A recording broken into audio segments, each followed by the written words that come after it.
appear in many words which are used when talking about drag racing today. Pro, as in prototypes, proceeds, progress, promotions, professional.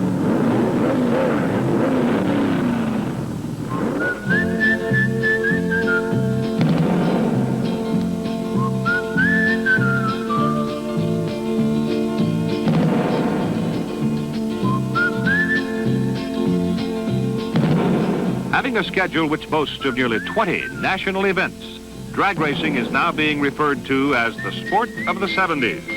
And one of the prime movers in the evolution of drag racing has been the Plymouth Rapid Transit System.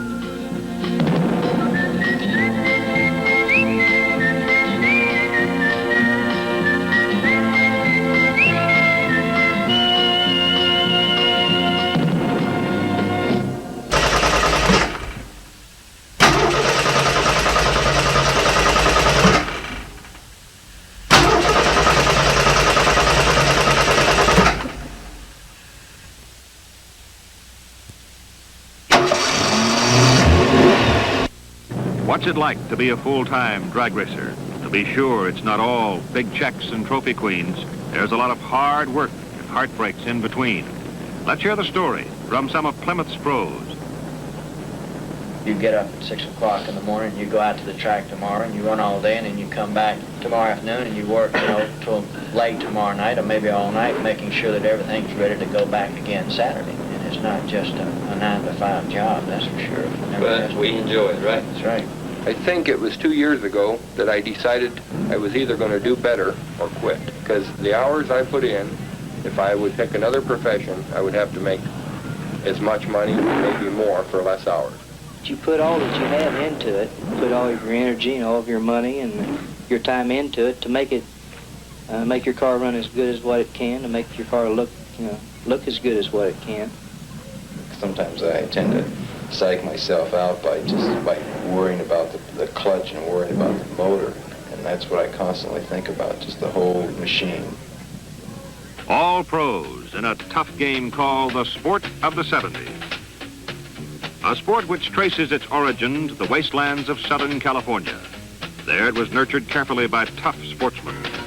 This is where drag racing came from. In the 30s and into the 40s, cars raced against the clock in straightaway time trials on the dusty, windswept dry lakes and salt flats, baked by an unmerciful sun. That's where the drag action was. By 1946, Southern California Timing Association had some 25 clubs, and a major meet would draw 200 or more cars. The cars ran the gamut of creativity, with speed, the sole objective. In the middle 40s, this was the look. Flatheads, four-bangers, running with V8s and even V12s on inactive military strips. A lot of $300 mustering out checks put the hot rodders back on wheels.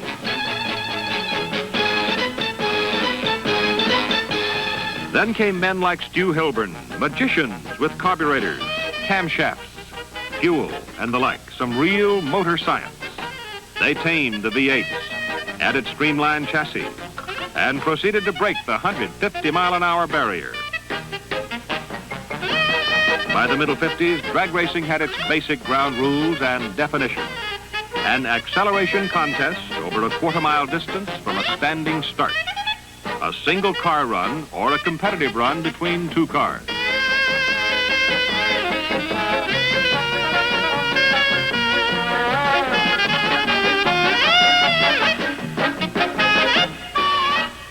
The rear engine dragster, oh, little did they realize then what they had. Ingenuity is the real heart of drag racing, but the sport is still trial and error. And that's the fun of it.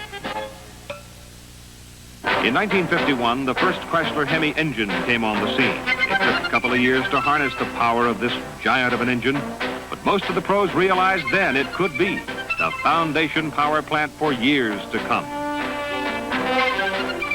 As more horsepower became available, the drag tire got more attention.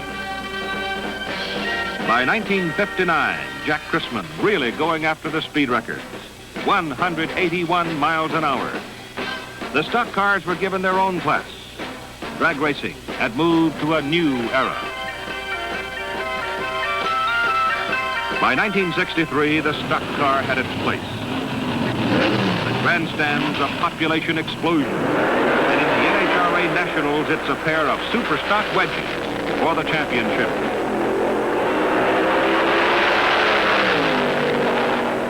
'64 Winter Nationals.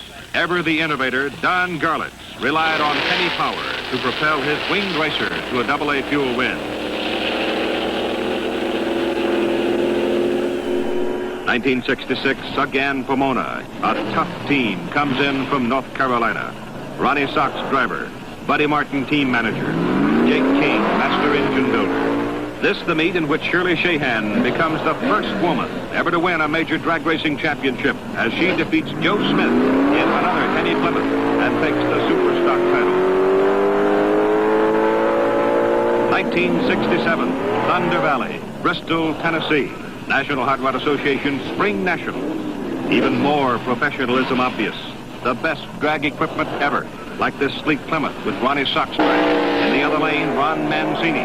Another record crowd to watch. And it's Ronnie Sox winning the Super Stock Eliminator title. Back to Indy again in '68 for the NHRA Nationals. First time total prize monies for a meet had gone past $150,000. And again, it's a Plymouth. In the Super Stock Finals, Arlen Banky of Akron, Ohio, against tough Wally Booth in his Midwest Auto Special.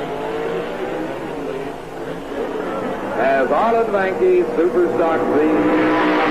And at the top end, it's Akron Arnie for the win. After a long winter's work, the '69 national racing events begin in Pomona, California. Bigger crowds, bigger prize monies, and the most professional field of drag racers ever assembled. This describes the NHRA Winter Nationals, where longtime regional champion Don Grother burst into national prominence by defeating Jerry Harvey's Cobra Jet Mustang to pick up all the gold, and with it, the Super Stock Eliminator title.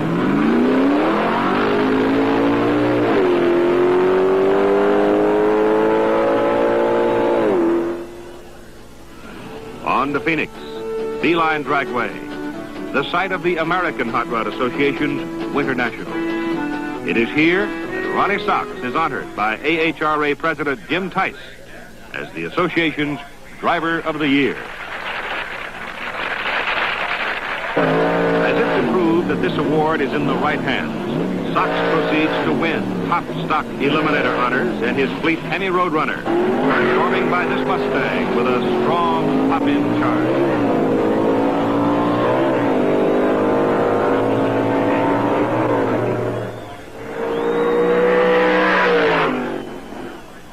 Arlen Banky completed the Plymouth sweep at Beeline as the '68 national champ four-speeds his Hemi Cuda past Ed Terry's Cobra Jet for an easy Super Stock Eliminator championship. Further proof of Plymouth's drag strength shown at the NHRA Indy Nationals. Here, the personable team of Tritac and Morgan take their war wagon, the venerable wedge-powered Plymouth wagon that has terrorized the East Coast for years, to a decisive stock Eliminator championship.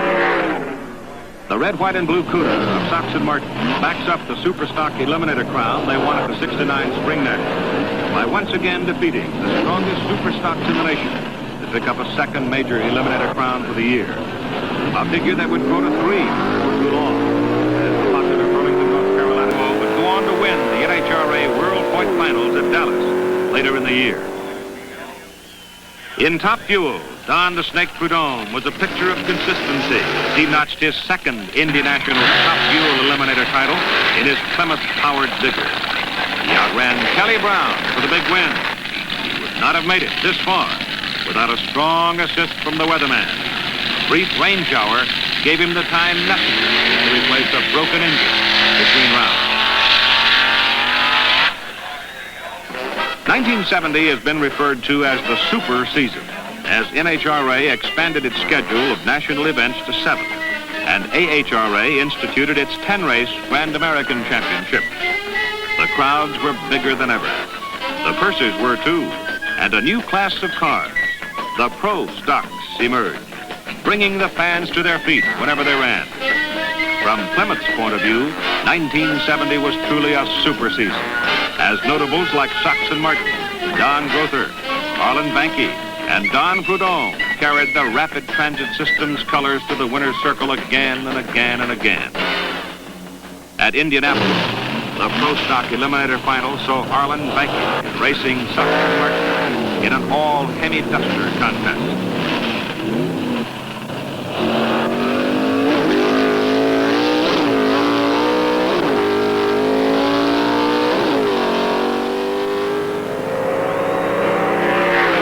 Blue car got there first to claim their second straight Indy National crown and their second straight NHRA Pro Stock Eliminator Championship in NHRA competition for the year.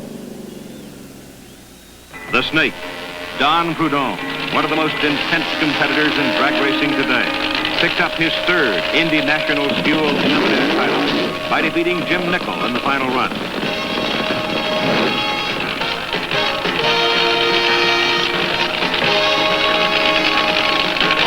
Veteran observers claim this was the most spectacular drag race ever seen. Both drivers recorded sub-6.5-second runs. Prudhomme, 6.45, quick enough to nip Nickel at the finish line. Then, disaster. Nickel's clutch explodes, saws his car in half. The roll cage section with Jim inside tumbles into the grass. The nose section crosses Prudhomme's path.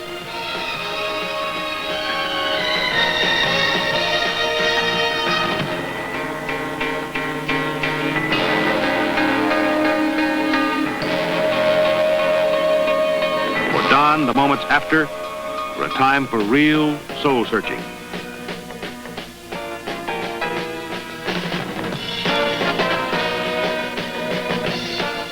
Was the glory worth the risks involved? Minutes later, hearing that his friend Jim Nickel was okay, these thoughts vanish, and attention turns to the winner's circle and the next race.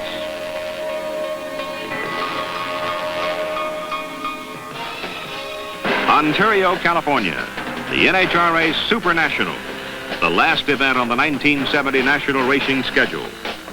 A fitting end to a season that saw Sachs and Martin with 4 major NHRA Pro Stock Eliminators, including the NHRA World Championships, and these along with 8 out of 10 AHRA Grand Americans and the AHRA World Championship. Plymouth also won the NHRA Manufacturers Championship. The Rapid Transit System had made its mark. The last race of the Super Nationals marks the close of National Drag Racing's biggest season ever. But the Plymouth pros who helped make drag racing the sport of the 70s do not rest on their laurels now, not by a long shot, because they all know how quickly the fans will forget if they quit winning. For pros like Sachs and Martin, Don Grother, there's a full schedule of Plymouth supercar clinics to be conducted. Tips are given on everything from good driving practices to the importance and maintenance of clean air systems.